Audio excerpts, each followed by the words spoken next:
those cars in 2015, and then we go way back for the Flintstones. And what would Universal Picture Car Row be without cars from the Fast and the Furious?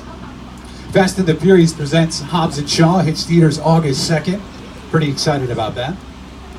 My favorite vehicle might be the Gyrosphere, though, from Jurassic World and Jurassic World Fallen Kingdom.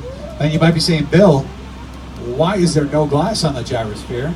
Well, because it would reflect the camera and the actors and take you out of the reality they were trying to create. So the glass was added as a post-production special effect. Now, every blockbuster series starts somewhere. The Jurassic Park series is near and dear to my heart. I'll never forget when I saw those dinosaurs first on screen. This is a memory that I really like. Welcome to Jurassic Park. The movie that started it all. You see some vehicles from that production. On your left-hand side is the Jeep from Jurassic Park using Jurassic World 2015. On your right side, as we move down the path, is going to be the boat from Jurassic Park 3, starring Sam Neill as Dr. Grant. The boat was used as they were trying to escape the Spinosaurus and get to the coastline. And when they were under attack, they were reaching for that yellow Nokia satellite phone sliding down the edge so they could call for help.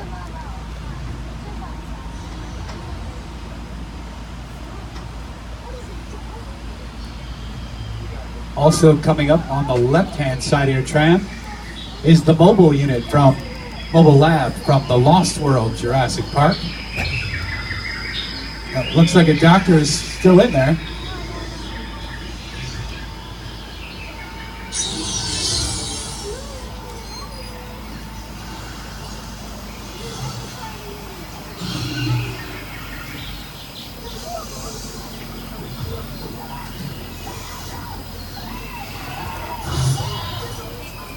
Now,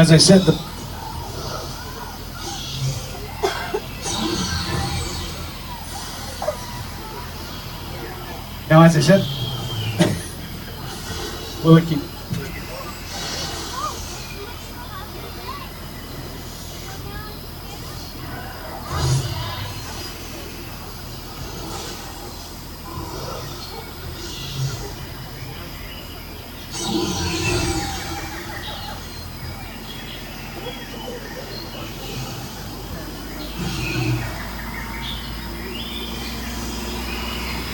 Now the Mobile Lab is not made out of metal. It is made out of plywood and lighter materials.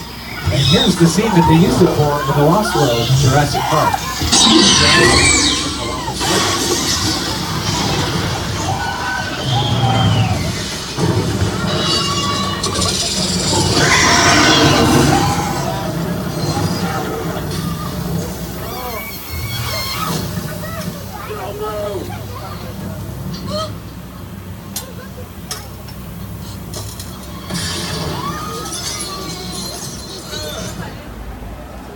Now that was shot actually hanging off of a parking lot back at the front of Universal Studios.